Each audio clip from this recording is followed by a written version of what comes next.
नमस्कार दोस्तों, मैं Rajeev Kumar Army Lovers Academy के ऑनलाइन प्लेटफॉर्म पर एक बार पुनः आपके सामने एक नई और रोचक जानकारी लेकर उपस्थित हूं। आज हम चर्चा करने जा रहे हैं बौद्ध धर्म के बारे में।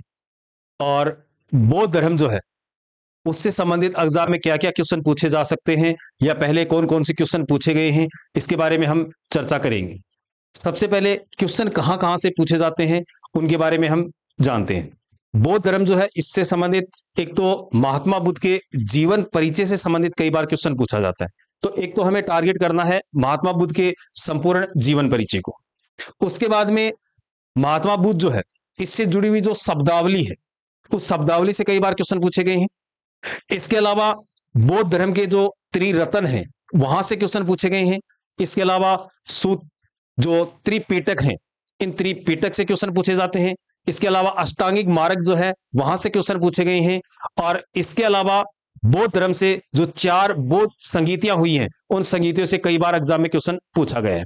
तो हमें इन पॉइंटों के आधार पर एक एक करके सभी तथ्यों को हम लगातार पढ़ रहे हैं और आप पूरे वीडियो के दौरान मेरे साथ बने रहिएगा और मैं आपको बहुत ही रोचक और महत्वपूर्ण जानकारी इस विषय में देने जा रहा हूं। तो आज हम शुरू कर रहे हैं बौद्ध धर्म। टॉपिक का नाम क्या रहेगा? बौद्ध धर्म। टॉपिक का नाम है बौद्ध धर्म। सबसे पहले तो बौद्ध धर्म जो है इसका उदय कब हुआ? तो बौद्ध धर्म का उदय जो है वो 6ठी शताब्दी ईसा पूर्व में हुआ। बौद्ध धर्म का उदय कब होगा? बौद्ध धर्म का उदय होगा 6ठी शताब्दी ईसा पूर्व में। तो पहला तो क्वेश्चन यही याद रखना है कि बौद्ध धर्म का उदय है वो 6ठी शताब्दी ईसा पूर्व में हुआ था। फिर बौद्ध धर्म के प्रवर्तक कौन थे? तो बौद्ध धर्म के प्रवर्तक जो है बौद्ध धर्म के प्रवर्तक जो है उन प्रवर्तक का नाम है महात्मा बुद्ध। प्रवर्तक कौन है? महात्मा बुद्ध। प्रवर्तक का नाम क्या याद रखना है? महात्मा बुद्ध। अब महात्मा बुद्ध जो है इनका संपूर्ण जीवन परिचय जो है उस संपूर्ण जीवन परिचय के बारे में हमें याद रखना है। और उसमें क्या क्या याद रखेंगे? नंबर 1, सबसे पहले महात्मा बुद्ध का जन्म कब हुआ था? तो महात्मा बुद्ध का जो जन्म है वो 563 ईसा पूर्व में लुम्बिनी ग्राम में। कौन से ग्राम में? लुम्बिनी ग्राम में, कपिल वस्तु के निकट। कपिल वस्तु के निकट। और यह पड़ता है नेपाल की तराई में। जन्म कब हुआ? 563 ईसा पूर्व में, कपिल वस्तु के निकट लुम्बिनी ग्राम में, नेपाल की तराई में। इसके बाद में इनका कुल पूछ लिया जाता है। कौन से कुल में हुआ जन्म? तो इनका कुल आपको याद रखना है शाक्य कुल में। कौन से कुल में हुआ था? जन्म हुआ था शाक्य कुल के अंदर। इसके बाद में इनके पिता का नाम, माता का नाम, बचपन का नाम, पत्नी का नाम, पुत्र का नाम और पालनकर्ता। क्या क्या याद रखना है? महात्मा बुद्ध जो है इनके माता पिता का नाम याद रखना है। इसके अलावा इनके माता पिता का नाम याद रखना है और इनकी पत्नी का, पुत्र का, पालनकर्ता, इन सबके नाम आपको याद रखने। तो पिता का नाम क्या था? पिता का नाम था सुधोधन। पिता का नाम क्या था? सुधोधन। माता का नाम क्या था? माता का नाम था महामाया। माता का नाम क्या था? महामाया। और इनके जो बचपन का नाम है वो है सिद्धार्थ। बचपन का नाम क्या रहेगा? सिद्धार्थ। महात्मा बुद्ध के बचपन का नाम क्या था? सिद्धार्थ। और महात्मा बुद्ध जो है इनकी पत्नी का नाम था यशोधरा। क्या नाम था? यशोधरा। पत्नी का नाम यशोधरा, पुत्र का नाम राहुल और पालनकर्ता जो है वो इनकी थी प्रजापति गौतमी। कौन थी? प्रजापति गौतमी। सबसे पहले मैंने बताया पिता का नाम क्या था? सुधोधन। माता का नाम क्या था? महामाया। पत्नी का नाम क्या है? यशोधरा, बचपन का नाम क्या है सिद्धार्थ, पुत्र का नाम क्या है राहुल, और इनकी जो पालन करता है उसका नाम है प्रजापति गौतमी। इसके बाद में महात्मा बुद्ध जो है, इनके मन में वैराग्य भाव उत्पन्न होने का कारण क्या था? ऐसी क्या परिस्थितियां थी जिसके कारण इनके मन में वैराग्य भाव उत्पन्न हुआ? और महात्मा बुद्ध जो है, जब इनका जन्म हुआ तो दो व्यक्तियों ने भविष्यवाणी की थी, जिनमें एक का नाम था कौटिल्य ब्राह्मण और दूसरे का नाम था काल देवल। क्या नाम था? भविष्यवाणी। भविष्यवाणी क्वेश्चन पूछा जा सकता है, महात्मा बुद्ध के जन्म पर भविष्यवाणी किसके द्वारा की गई थी? तो भविष्यवाणी की गई है एक तो कौटिल्य ब्राह्मण के द्वारा और एक काल देवल के द्वारा, भैरव काल देवल, इन दोनों ने भविष्यवाणी की। अब भविष्यवाणी क्या की गई? इन्होंने कहा ये जो बालक है ये आगे चलकर या तो चक्रवर्ती सम्राट बनेगा या बहुत बड़ा सन्यासी बनेगा। उसके बाद महात्मा बुद्ध जो है, इन्होंने अपने जीवन के अंदर 4 दर्शे देखे और उन 4 दर्शों को देखने के बाद इनके मन में वैराग्य भाव उत्पन्न हुआ। अब वो 4 दर्शे कौन से थे जिनको देखने के बाद इनके मन में वैराग्य भाव उत्पन्न हुआ? उन 4 दर्शों को आपको याद रखना है। तो वैराग्य भाव उत्पन्न करने वाले जो 4 दर्शे हैं वो कौन से हैं? उनमें पहला आपको याद रखना है वृद्ध व्यक्ति। पहला क्या याद रखेंगे? वृद्ध व्यक्ति। दूसरा इन्होंने देखा था एक बीमार व्यक्ति। क्या देखा था? बीमार व्यक्ति। तीसरा इन्होंने देखा एक मृतक, और चौथा इन्होंने देखा एक सन्यासी। ये 4 वे दर्शे थे जिनके कारण इनके मन के अंदर वैराग्य भाव उत्पन्न हुआ। 4 कौन कौन से बताए? नंबर 1 पहला बताया है एक वृद्ध या बुजुर्ग, दूसरा बताया है आपको एक बीमार व्यक्ति, तीसरा जो है वो है मृतक, और चौथा है सन्यासी। इन चारों के कारण इनके मन में वैराग्य भाव उत्पन्न हुआ। इसके बाद में इन्होंने 29 वर्ष की उम्र में, कितने वर्ष की आयु में? 29 वर्ष की आयु में गृह त्याग किया, और इनके गृह त्याग की घटना को महाभिनिष्क्रमण कहा गया है, और ये क्वेश्चन एग्जाम में कई बार आया है। गृह त्याग की जो घटना है इसको क्या नाम दिया गया है? महाभिनिष्क्रमण। क्या कहा गया है? महाभिनिष्क्रमण। इस शब्द को आप याद रखना, एग्जाम में कई बार क्वेश्चन आता है। महात्मा बुद्ध के गृह त्याग की घटना को क्या नाम दिया गया है? महाभिनिष्क्रमण दिया गया है। अब जब इन्होंने गृह त्याग किया तो इनके साथ कौन कौन थे? तो वहां पर आपको 2 चीजें याद रखनी है। एक तो इनका मित्र है सारथी, और एक इनका घोड़ा है, उनके नाम याद रखने। घोड़ा जो था उसका नाम था कंथक, और जो सारथी था उस सारथी का नाम याद रखना है छंदक। ये इनके साथ थे। कौन कौन? एक तो घोड़ा बताया मैंने कंथक, और एक इनका सारथी बताया है जिसका नाम है छंदक। अब गृह त्याग के बाद महात्मा बुद्ध जो है, इन्होंने अनोमा नदी के तट पर, कौन सी नदी? अनोमा नदी के तट पर अपने सिर का मुंडन करवाया। यानी इन्होंने अपने सिर का मुंडन कहां पर करवाया? यानी भिक्षु का वेश कहां पर धारण किया गया? तो अनोमा नदी के तट पर इन्होंने सिर का मुंडन करवाया। और इसके बाद सर्वप्रथम ये जाएंगे सांख्य दर्शन के आचार्य। किसके आचार्य? सांख्य दर्शन के आचार्य हैं, और इनका नाम है आलार काला।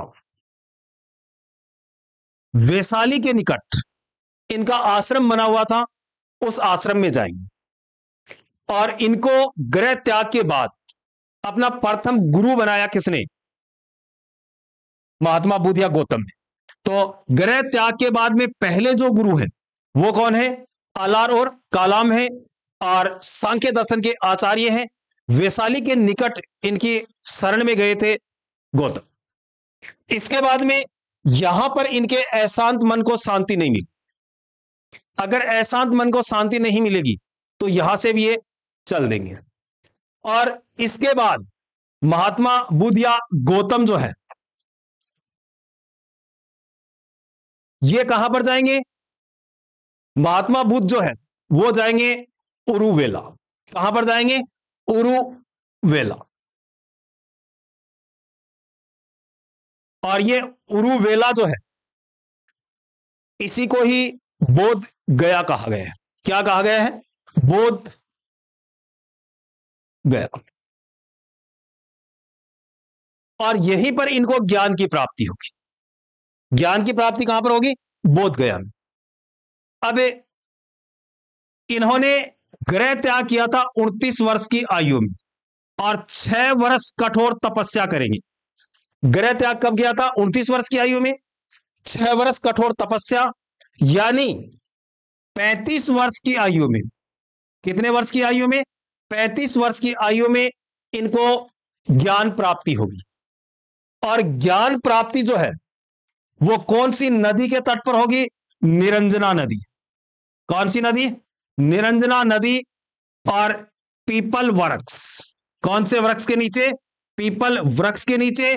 और स्थान होगा उरुवेला और दिन होगा वैशाख पूर्णिमा को। ज्ञान की प्राप्ति कब होगी? वैशाख पूर्णिमा को। और ज्ञान प्राप्ति की जो घटना है इसको बौद्ध साहित्य में संबोधि कहा गया है। क्या कहा गया है? संबोधि। गृह त्याग को तो हमने नाम दिया महाभिनिष्क्रमण, जबकि ज्ञान प्राप्ति की जो घटना है उसको हमने नाम दिया है संबोधि। यहां ज्ञान प्राप्ति के बाद महात्मा बुद्ध जो है वो जाएंगे ऋषिपत्तनम। और ऋषिपत्तनम को ही सारनाथ कहा जाता है। क्या कहा जाता है? सारनाथ। और इन्होंने यहीं पर सर्वप्रथम 5 ब्राह्मणों को प्रथम उपदेश दिया था। यानी पहला उपदेश कहां पर दिया गया? सारनाथ में दिया गया। किनको दिया गया? 5 ब्राह्मणों को दिया गया। और इस घटना को नाम दिया गया है धर्म चक्र प्रवर्तन। क्या नाम दिया गया है? धर्म चक्र प्रवर्तन। इसके बाद में महात्मा बुद्ध जो है इनके प्रथम शिष्य, महात्मा बुद्ध के प्रथम शिष्य कौन थे? एक तो था तपस,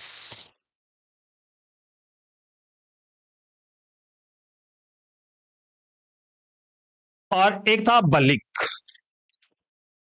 ये महात्मा बुद्ध के प्रथम शिष्य थे। जबकि इनके प्रधान शिष्य जो हैं उनका नाम है आनंद व उपाली। प्रधान शिष्य, प्रधान शिष्य कौन है? आनंद व उपाली। जबकि बौद्ध संघ में प्रवेश करने वाली प्रथम महिला जो थी वो कौन थी? प्रजापति गौतमी। बौद्ध संघ में प्रवेश करने वाली पहली जो महिला थी उनका नाम था प्रजापति गोमती। इसके बाद में बौद्ध धर्म जो है इससे संबंधित और क्या क्वेश्चन पूछे जा सकते हैं?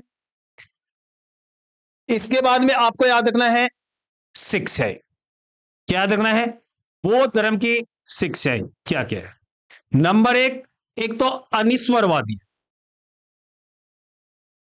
यानी बौद्ध धर्म जो है वो ईश्वर के अस्तित्व में विश्वास नहीं करता है। नंबर 2, आत्मा की परिकल्पना नहीं की गई है। किसमें? आत्मा की परिकल्पना नहीं की गई है। नंबर 3, बौद्ध धर्म जो है यह पुनर्जन्म में विश्वास करता है। किसमें विश्वास करता है? पुनर्जन्म के अंदर बौद्ध धर्म विश्वास करता है। इसके अलावा बौद्ध धर्म जो है, इसने वर्ण व्यवस्था की निंदा की है। किसकी निंदा की है? वर्ण व्यवस्था की निंदा की गई है बौद्ध धर्म के द्वारा। इसके बाद में महात्मा बुद्ध जो है, इनका अंतिम उपदेश याद रखना है। और अंतिम उपदेश दिया था इन्होंने सुबोध को। किसको दिया था? सुबोध। अंतिम उपदेश किसको दिया? सुबोध को। इसके बाद में इनको निर्वाण की प्राप्ति। महात्मा बुद्ध जो है, इनको निर्वाण की प्राप्ति होगी 483 ईसा पूर्व। कब होगी? 483 ईसा पूर्व में कुशीनारा। कहां पर? कुशीनारा या कुशीनगर। निर्वाण की प्राप्ति कब हुई? 483। और बौद्ध धर्म जो है, इसका अंतिम लक्ष्य भी क्या है? निर्वाण की प्राप्ति।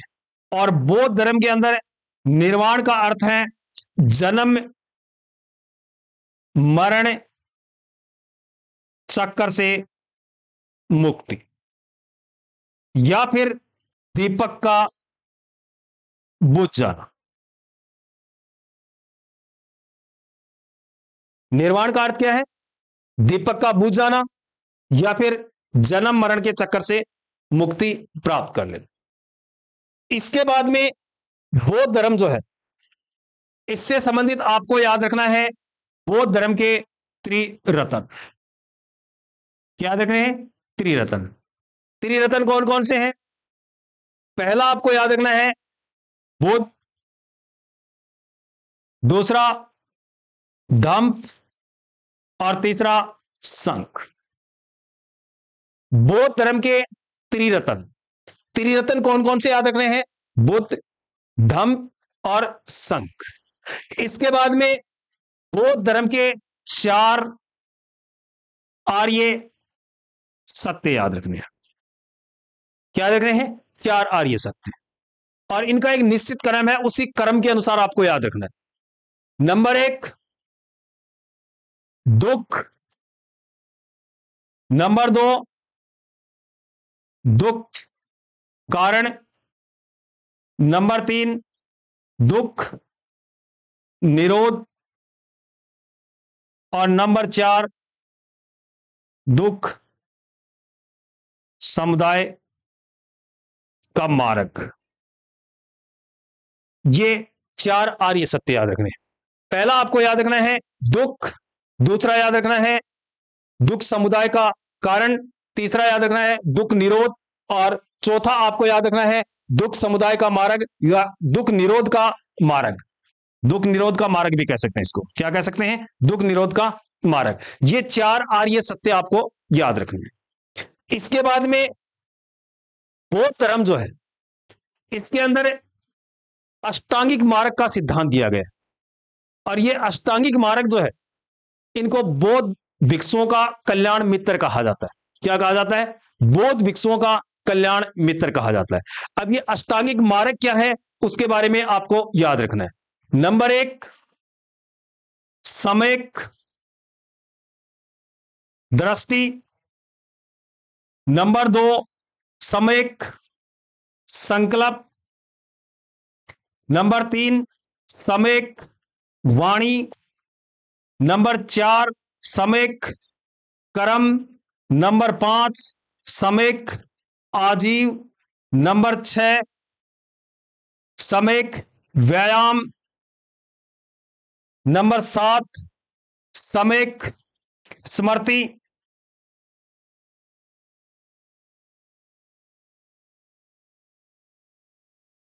और लास्ट याद रखना है सम्यक समाधि। ये 8 जो है, इनको सम्मिलित रूप से अष्टांगिक मार्ग कहा गया है, और इन्हीं को बौद्ध भिक्षुओं का कल्याण मित्र भी कहा जाता है। इसके बाद में बुद्ध जो है, उनके पूर्व जन्म की कथाएं कौन से ग्रंथों में मिलती हैं, इनके बारे में भी पूछा जा सकता है। और ये मिलती हैं जातक ग्रंथों। किस में मिलती हैं? जो जातक ग्रंथ हैं उनके अंदर महात्मा बुद्ध के पूर्व जन्म की कथाएं मिलती हैं। इसके बाद में अगला याद रखना है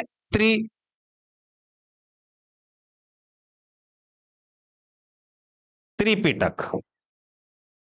और पीटक जो है इसका अर्थ होता है टोकरी। पीटक का अर्थ क्या है? टोकरी। अब ये त्रिपिटक कौन कौन से हैं? पहला है सूत पिटक। कौन सा? सूत पिटक। दूसरा जो है वो है विनय पिटक। कौन सा? विनय पिटक। और तीसरा जो है वो है अभिधम पिटक। तीसरा कौन सा है? अभिधम पिटक। पहला कौन सा बताया? सूत पिटक।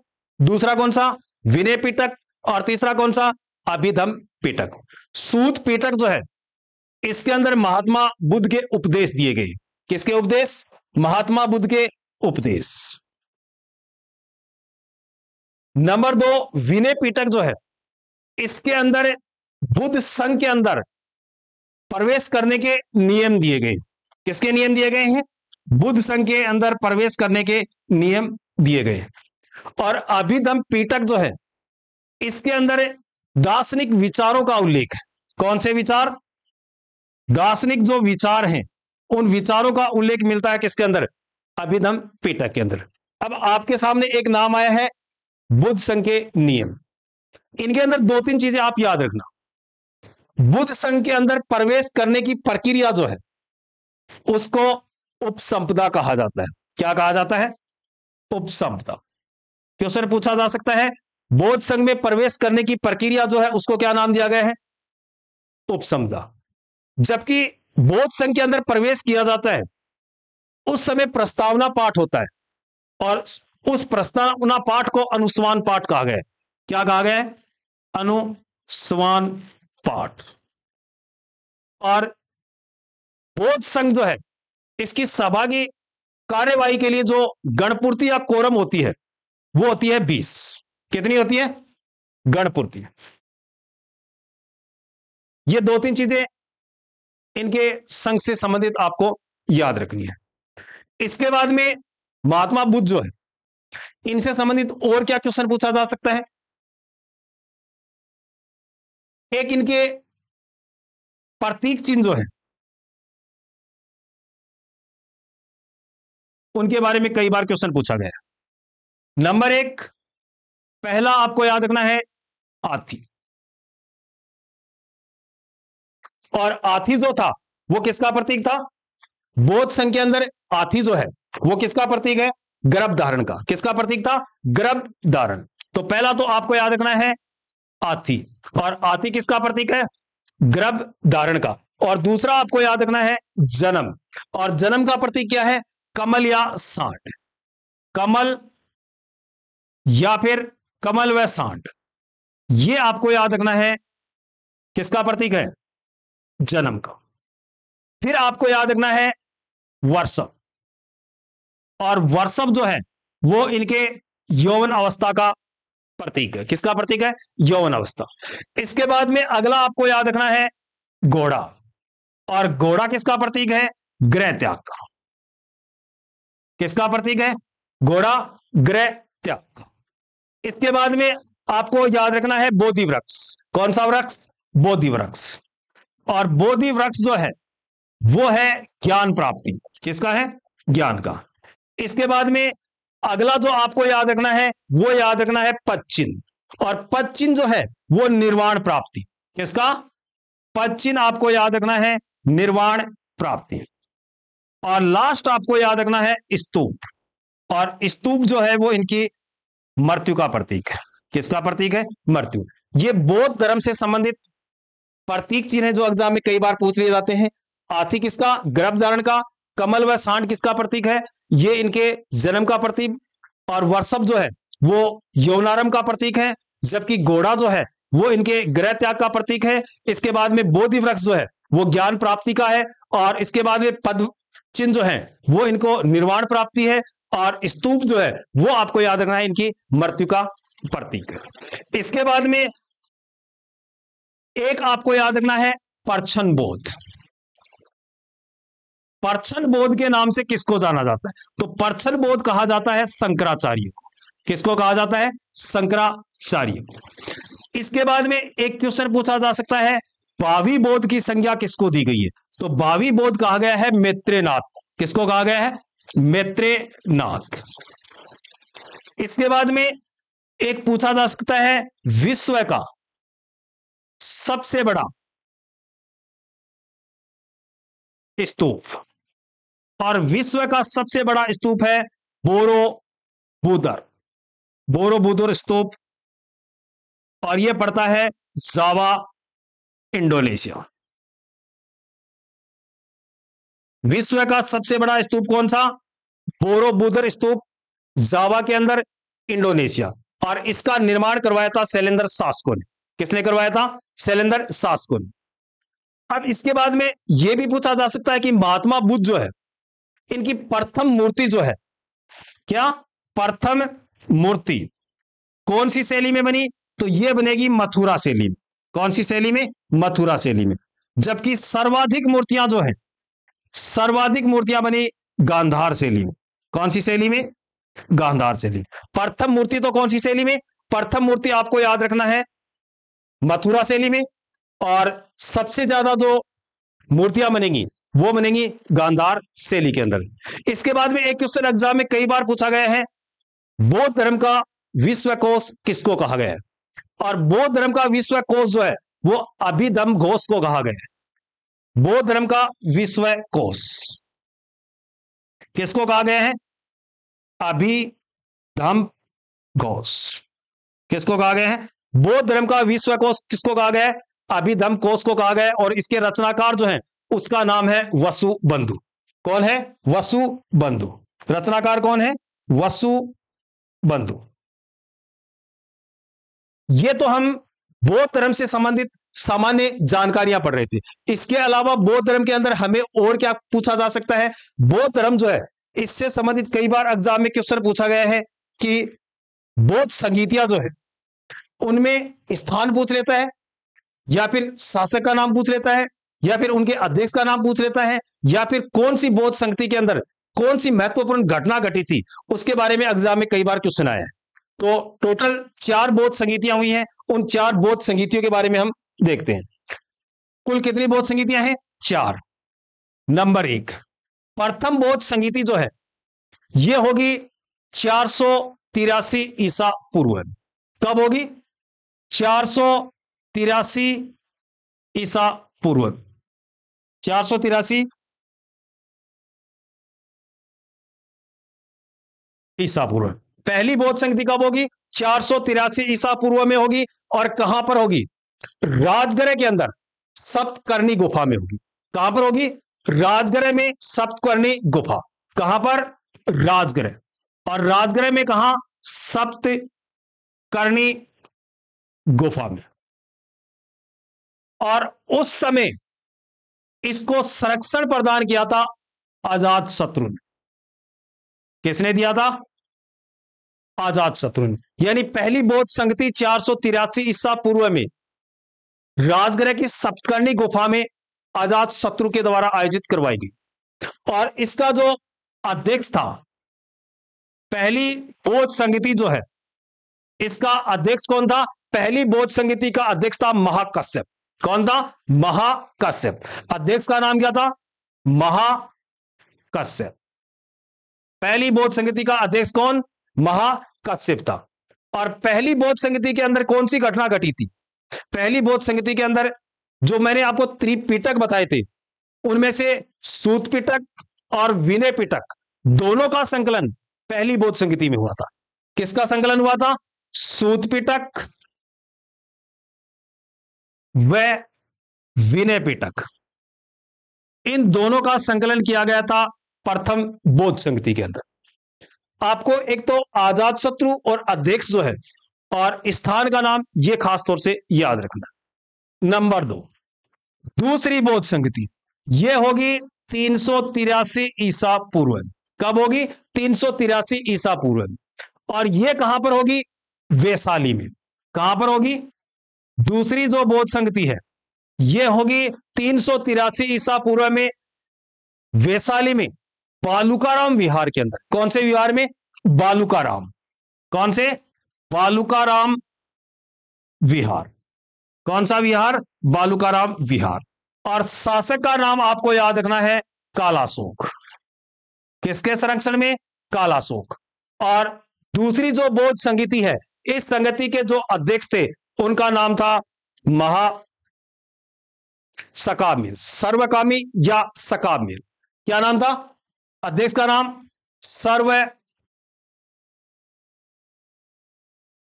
सर्वकामी या फिर सकाबमीर। सर्वकामी जो है इसी को सकाबमीर कहा गया। दूसरी बौद्ध संगति 383 ईसा पूर्व में बालूकाराम विहार, वैशाली और कालाशोक के काल में। अध्यक्ष का नाम जो है वो सर्वकामी या सकाबमीर। और इसके अंदर अनुशासन को लेकर मतभेद हो गया और बौद्ध धर्म जो है वो दो भागों में बट गया, एक तो स्थाविर और दूसरा महासंघी।